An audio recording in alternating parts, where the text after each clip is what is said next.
É uma das lições que vocês precisam saber e que isto, de uma certa forma, é o centro do estoicismo, tá?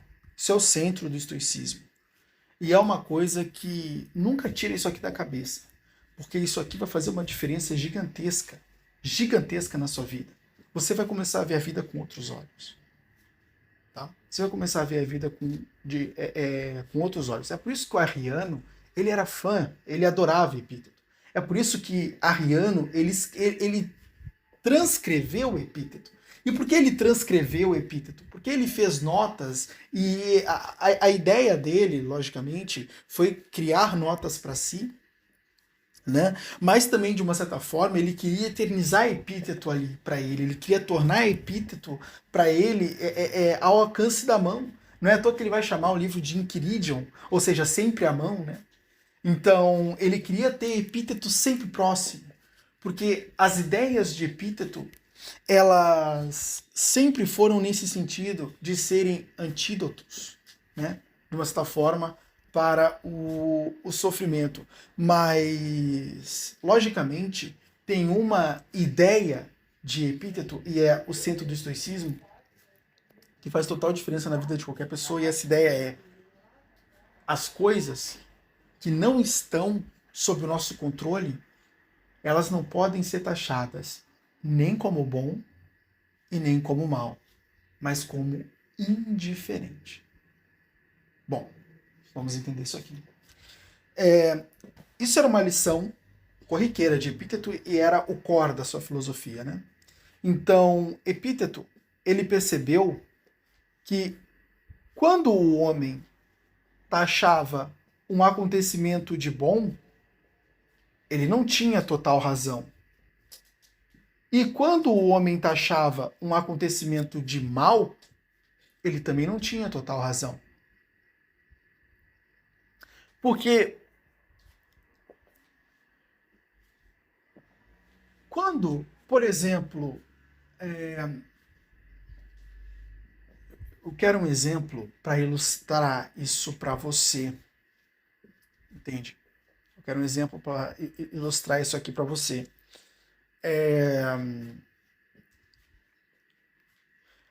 Bom, tem um exemplo legal. Há pouco tempo atrás, eu comprei um livro do David Goggins, o Navy SEAL, que basicamente ele corre ultras maratonas e desenvolve muito bem, tem um físico espetacular, né? E ele é conhecido como o cara mais casca grossa aí do mundo, né? Ah, acontece que quando você pega a história do David Goggins, né, você vê que não foi fácil para ele a, aquela etapa que ele passou nos SEALs. Aquela etapa foi bem difícil para ele, né? Ele teve que superar ali uma série de conflitos internos, ele teve que ir além dos seus limites, seus próprios limites físicos, inclusive, ele teve que superar os limites físicos, né?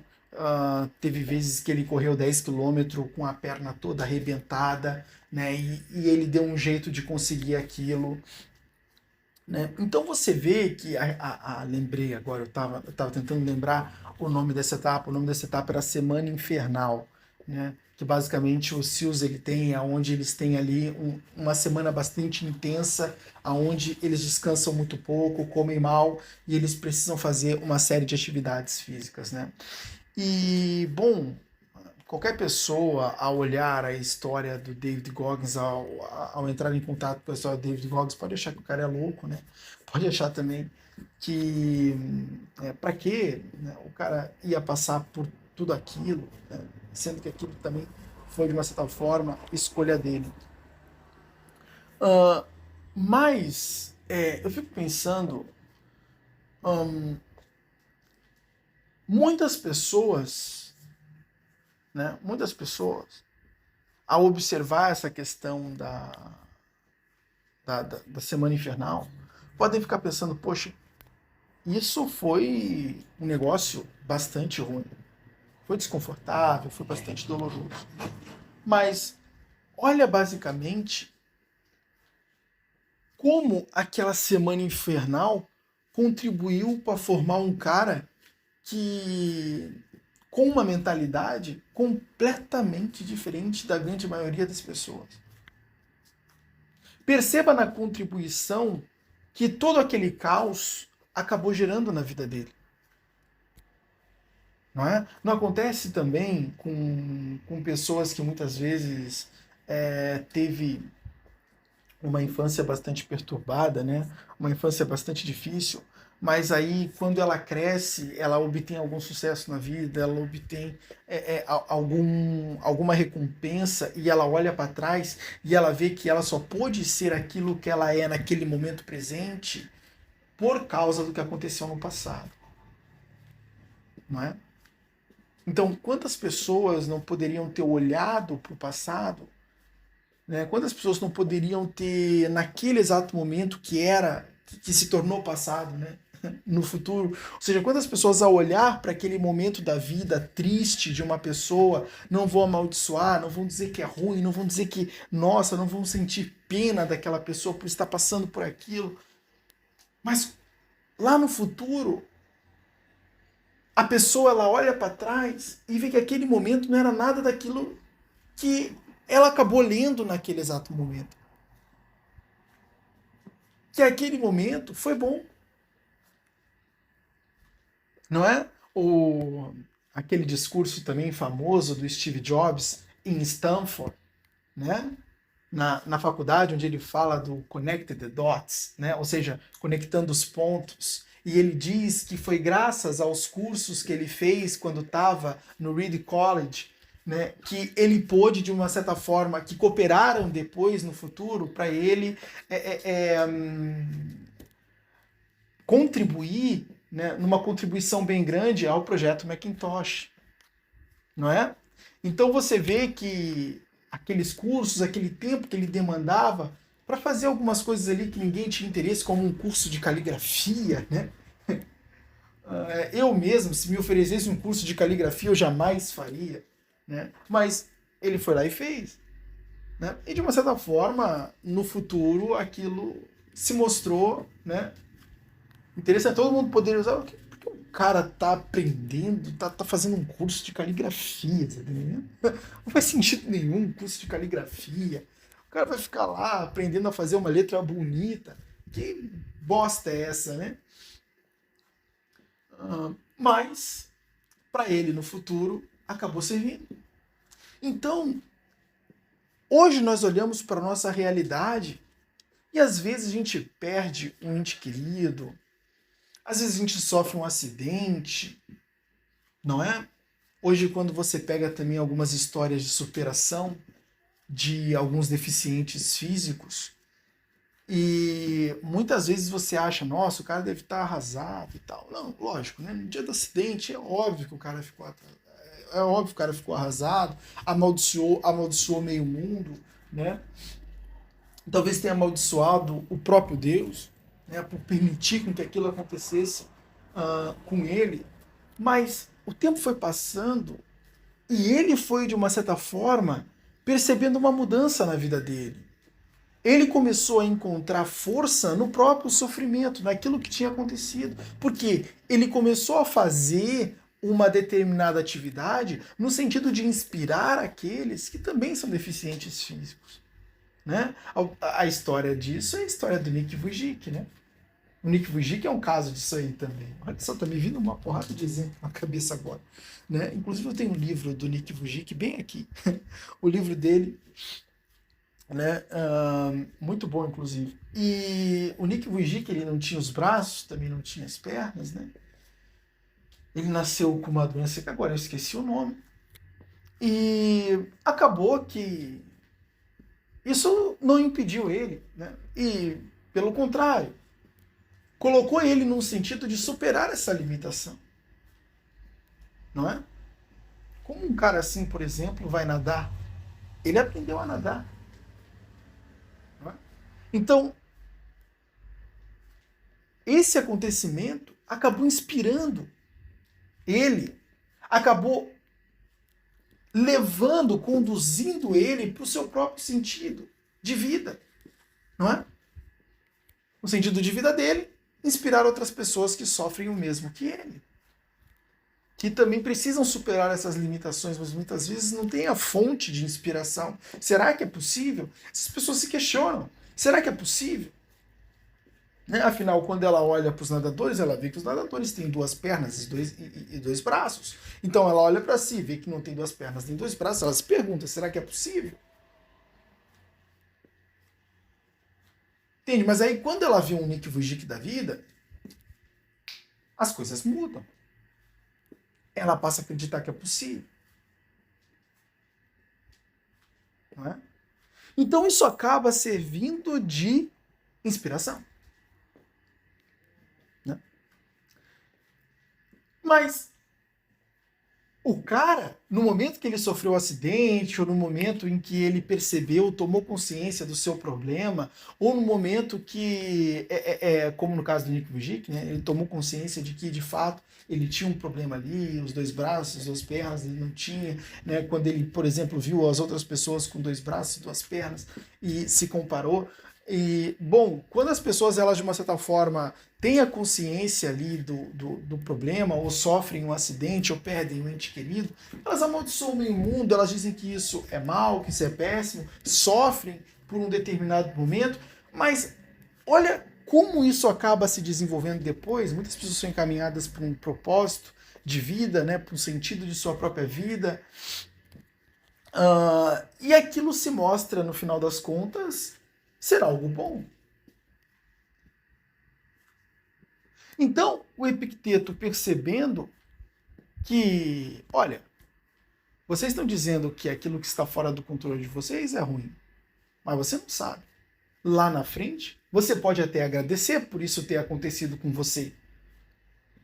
Entende? Até porque quando a gente olha para a vida do Epicteto, né, quando ele foi vendido como escravo, ele deve ter, porque logicamente eu acredito que no país dele ele era um homem livre. Esse detalhe da história de Epíteto eu não sei, mas acredito que no país dele ele é porque basicamente os romanos eles iam lá, invadiam o país, né, vencia o exército e escravizava uma parcela da população conquistada, né, ou até mesmo os prisioneiros de guerra que foram também conquistados, né.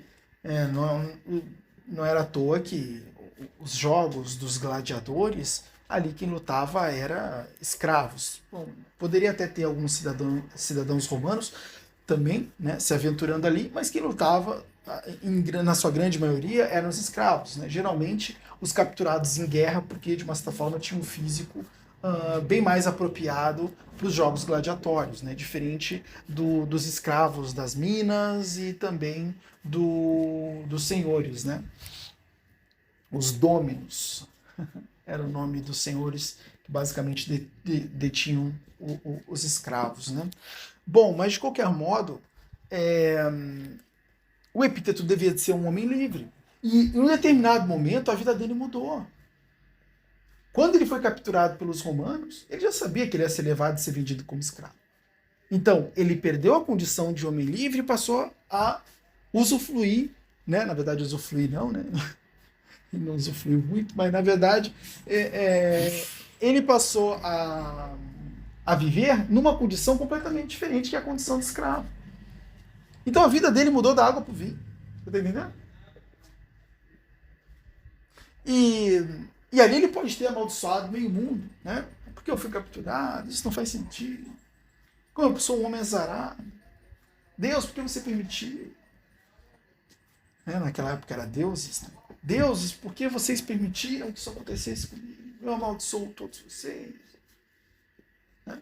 Não existe Deus, isso é tudo mentira, porque se fosse verdade, isso não teria acontecido. Então tem várias formas de amaldiçoar, mas o cara não achou aquilo bom, você está entendendo? Mas, a partir do momento que Epíteto ele se tornou escravo na casa do Epafrodito, aconteceram várias coisas que formaram o Epíteto que entrou para a história.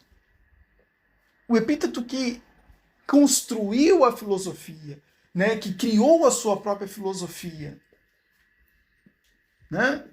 Então, o epíteto que contribuiu largamente para o estoicismo, esse epíteto que hoje todos conhecem, não seria conhecido se aquilo tudo que aconteceu não tivesse acontecido. Ele no momento viu, isso deve ter sido um inferno, né, na vida dele. Ele no momento ele viu ele saindo da condição de livre para escravo, ele deve ter amaldiçoado bem o mundo, mas se aquilo não tivesse acontecido, ele não seria quem ele é. Então, foi bom ou foi ruim ele ter se tornado escravo? Lembrando que se tirasse essa parte da história dele, você nem o conheceria.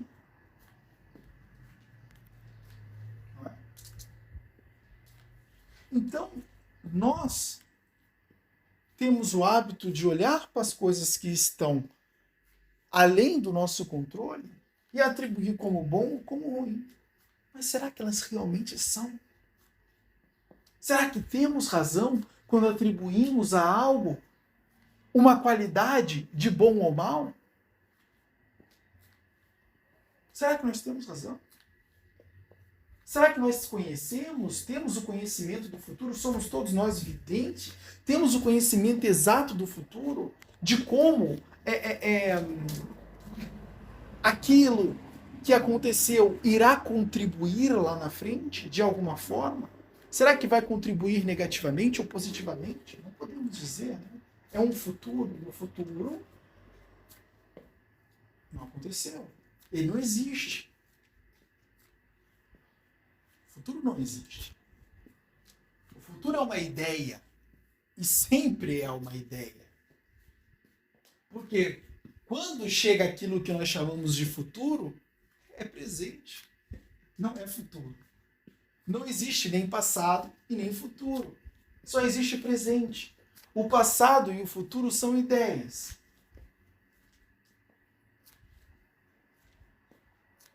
Entende? O passado é aquilo que um dia foi presente e o futuro é aquilo que será presente. Não é? Total. Então acontece que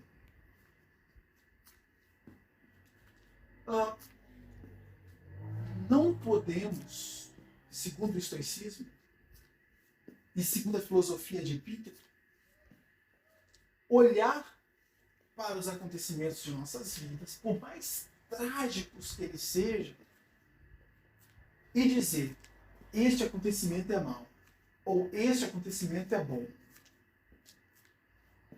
Porque, vejam só a história do Siddhartha Gautama, o Buda.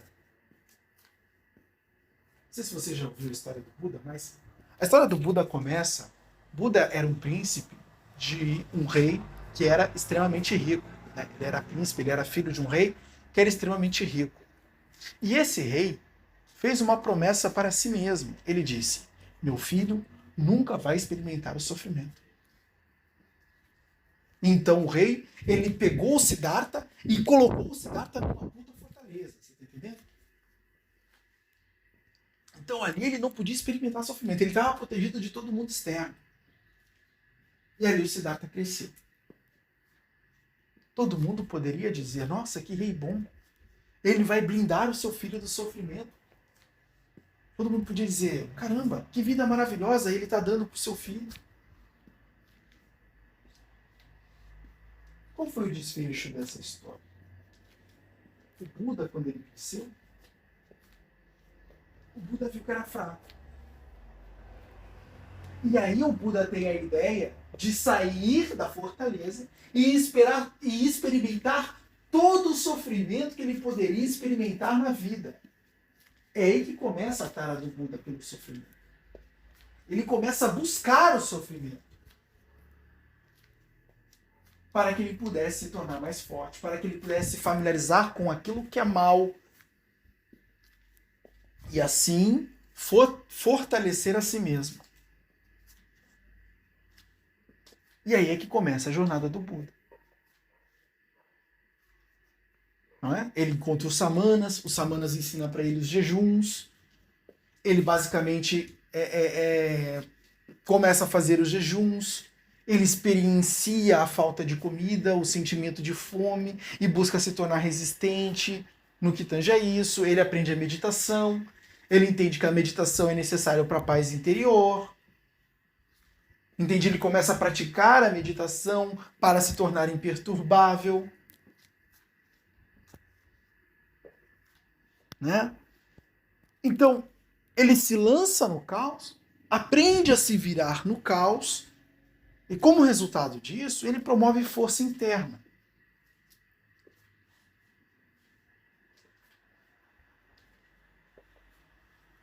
Então, quando nós olhamos para a história de Buda, a gente percebe o epíteto ali. A gente percebe o epíteto ali. A gente percebe exatamente o que o epíteto estava falando. Amigo, você não sabe o que é bom. Afinal, a vontade do Pai não estava sob o controle de Buda. Ele não poderia chegar e dizer, ainda sem uma consciência desenvolvida, ele não poderia chegar para o Pai e dizer, né, Pai, eu preciso experimentar o sofrimento na vida. Não, ele tinha todos os prazeres existentes ali diante dele, ele poderia aproveitar comida abundante, entende? Se ele quisesse ali, qualquer mulher ele poderia ter. Né? Ele poderia viver a vida que ele quisesse ali, envolto de prazeres. Para quantos isso não poderia ser bom? Sendo sustentado pelo pai, não tinha que trabalhar, não tinha responsabilidade. Tinha um reino todo ali aos pés dele, ele poderia fazer o que ele bem entendesse. Não é? Para muitos essa vida seria uma maravilha.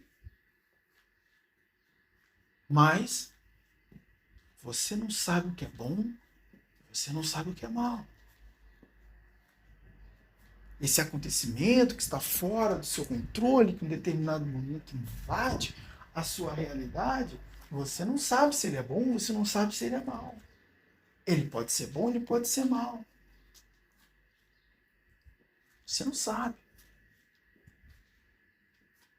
Hoje você pode dizer que ele é mau, amaldiçoar meio mundo, mas amanhã ele pode se mostrar bom. E é exatamente esse tipo de pensamento que a gente tem que levar para a nossa vida. Olhar as coisas ao nosso redor e, peraí, isso pode parecer uma coisa bem ruim agora. Pode me tirar total da minha zona de conforto. Pode ser um inferno. Mas calma aí. E no futuro? Isso pode fazer de mim um homem livre, forte, determinado, mas capaz. Vai saber. Então, eu não vou deixar esse acontecimento como ruim, com essa visão limítrofe, não é com essa visão completamente limítrofe que eu tenho hoje. Não. Eu vou esperar. Se é bom ou se é ruim, o futuro vai vencer. Tinha até uma metáfora assim.